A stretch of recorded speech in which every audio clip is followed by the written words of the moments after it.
लेकिन किसान ही एक ऐसा वर्ग है इस देश में, काश्तकार ही एक ऐसा वर्ग है इस देश में जो अपने द्वारा पैदा किए गए गेहूं का दाम तय नहीं कर पाता, अपने द्वारा पैदा किए गए बाजरे का दाम तय नहीं कर पाता, अपने द्वारा पैदा किए गए धान का दाम तय नहीं कर पाता, अपने द्वारा पैदा किए गए मक्के का दाम तय नहीं कर पाता। कुछ भी चीज जो पैदा करता है किसान, उसका दाम वो खुद नहीं तय कर पाता, सरकार तय करती है। जिस तरह से अंग्रेजों की सरकार करती थी वही काम आज भी होता। आप जानते हैं दुनिया में और हमारे देश में कोई भी ऐसी इंडस्ट्री नहीं है जिसमें 100 रुपया लागत के रूप में अगर लगाया जाए तो 100 ही रुपए का उत्पादन हो जाए।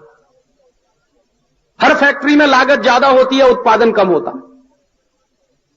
और भारत सरकार के नीति बनाने वाले लोग किस तरह की बेवकूफी की नीतियां बनाते हैं कि वो इंडस्ट्री को महत्वपूर्ण मानते हैं और खेती को उससे कम मानते हैं। और मेरी मान्यता यह है कि खेती से बड़ी इंडस्ट्री पूरी दुनिया में कोई नहीं, खेती से बड़ा उद्योग पूरी दुनिया में कोई नहीं। आप पूछेंगे वो कैसे? किसान एक गेहूं का बीज डालता है और उस एक गेहूं के बीज के डालने के बाद कम से कम 50-60 गेहूं के दाने लगते हैं जब एक बाल खड़ी होती है। तो एक गेहूं का बीज डाला और उसमें से 50 गेहूं के बीज पैदा किए। बताइए ऐसा कारखाना आपने दुनिया में कहीं देखा? इतना जबरदस्त पूंजी का निर्माण जिस कारखाने में हो सके, ऐसा कारखाना कहीं आपने देखा? मैंने तो जितने कारखाने देखे हैं अपने जीवन में, वहां 100 रुपया डालते हैं तो 70 रुपए का उत्पादन मिलता है, 100 रुपया डालते हैं तो 80 रुपए का उत्पादन मिलता है, 100 रुपया डालते हैं तो 50 रुपए का उत्पादन मिलता है। माने जितनी लागत होती है उससे 50%, 60% ही उत्पादन मिलता है। लेकिन खेती एक ऐसा उद्योग है जिसमें आप 1 रुपए का सामान डालिए तो 100 रुपए का सामान पैदा होगा।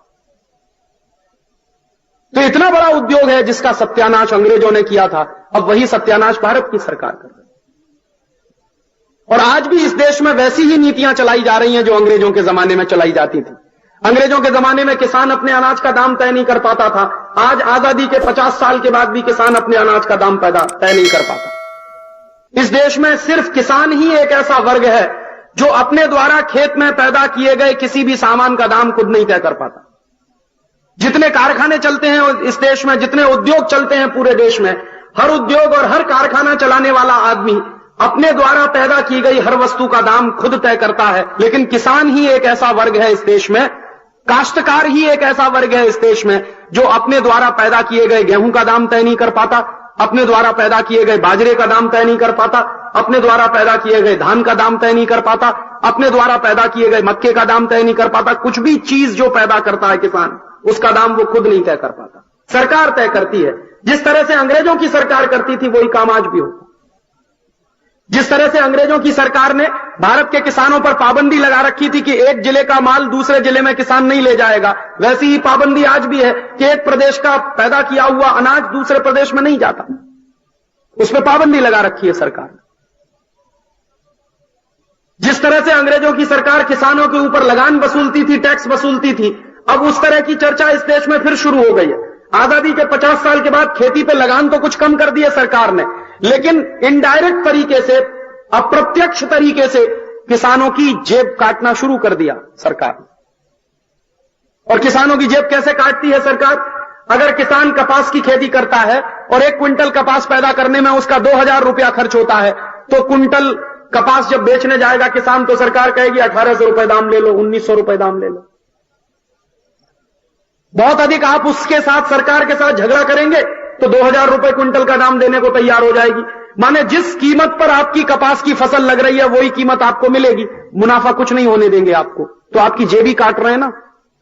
या तो टैक्स लगाकर आपकी जेब काटें, या तो लगान वसूल कर आपकी जेब काटें, या फिर आपके ऊपर पाबंदी लगाकर आपके दाम तय करने की नीति सरकार अपने हाथ में ले ले और आपको मुनाफा नहीं होने दे। तो एक तरह का टैक्स ही है ये किसानों के ऊपर। और दूसरा तरीका क्या अपनाया हुआ है सरकार ने कि किसान जो कुछ पैदा करता है और बाजार में जब बेचने जाता है तो उसकी कीमत नहीं मिलती, उसका दाम उसको नहीं मिलता, और किसान जो कुछ बाजार से खरीदता है उसकी कीमतें लगातार बढ़ती चली जाती है। अपने खेती में डालने के लिए फर्टिलाइजर लेता है, खाद लेता है, अपने खेती में डालने के लिए कीटनाशक लेता है, अपने खेती में डालने के लिए बीज लेता है, अपने खेती में और कोई चीज इस्तेमाल करनी हो किसान को जो बाजार से खरीदनी पड़े, तो उन सब के दाम तो बढ़ते चले जाते हैं। 100% दाम बढ़ जाएगा, 200% दाम बढ़ जाएगा, 300% बढ़ जाएगा, 400% बढ़ेगा, 500% बढ़ेगा। लेकिन जो किसान बाजार में बेचने के लिए जाएगा कोई चीज, तो उसका दाम नहीं बढ़ता उस रेशियो में। तो हमेशा खेती घाटे का सौदा रहती है। खेती में जो लगाते हैं वो निकलता नहीं है, और खेती में जितना लगाते हैं जब निकलता नहीं है तो किसान की खेती घाटे में आ जाती है। और जब घाटे की खेती करना किसान शुरू करता है तो कर्जदार होता है, कहीं ना कहीं से कर्ज लेता है, या तो साहूकार से ले या बैंकों से ले, और कर्जदार हो जाता है जब किसान, तो उसकी हालत और भी दयनीय हो जाती है। इस देश में ऐसी नियम और ऐसी व्यवस्थाएं चलाई गई हैं। और कर्जा लेकर जब किसान खेती करता है तो उसके क्या नतीजे निकलते हैं। पिछले साल आंध्र प्रदेश के 100 किसानों ने जो आत्महत्या की थी, वो सबसे बड़ा उदाहरण इस देश के सामने है। 100 किसानों ने बैंक से कर्जा लेकर कपास की फसल लगाई थी आंध्र प्रदेश में, और उस कपास की फसल को जब किसानों ने लगाया तो उस कपास की फसल पर कीड़ा लग गया, और कपास की फसल पर जब कीड़ा लगा तो कीड़े को मारने के लिए किसान दवा लेकर आए, और दवा अंग्रेजी कंपनी की थी, परदेशी कंपनी की थी। उस दवा को उन्होंने खेत में छिड़का। दवा पर जितने निर्देश लिखे हुए थे सब अंग्रेजी में थे, किसान अंग्रेजी पढ़ना जानते नहीं, तो दवा उन्होंने छिड़क दी खेत में, तो जो कपास की फसल बची हुई थी वो भी पूरी तरह से चौपट हो गई। और जब कपास की फसल पूरी तरह से चौपट हो गई तो किसानों के पास कुछ नहीं बचा जो वो बैंकों को कर्जे के रूप में लिया था उसको वापस कर सके। बैंक वाले आए अपना कर्जा मांगने के लिए, किसानों के पास कुछ नहीं था देने के लिए, तो किसानों ने क्या किया कि जो कपास की फसल का कीड़ा मारने की दवा वो लेकर आए थे, वही दवा उन्होंने खुद पी और सबके सब मर गए।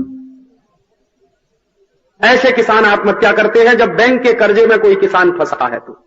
और हिंदुस्तान में 45 करोड़ किसान छोटे किसान हैं, जिनके पास 2 बीघा की जमीन है, 3 बीघा की जमीन है, 5 बीघे की जमीन है। ऐसे 45 करोड़ किसान हैं।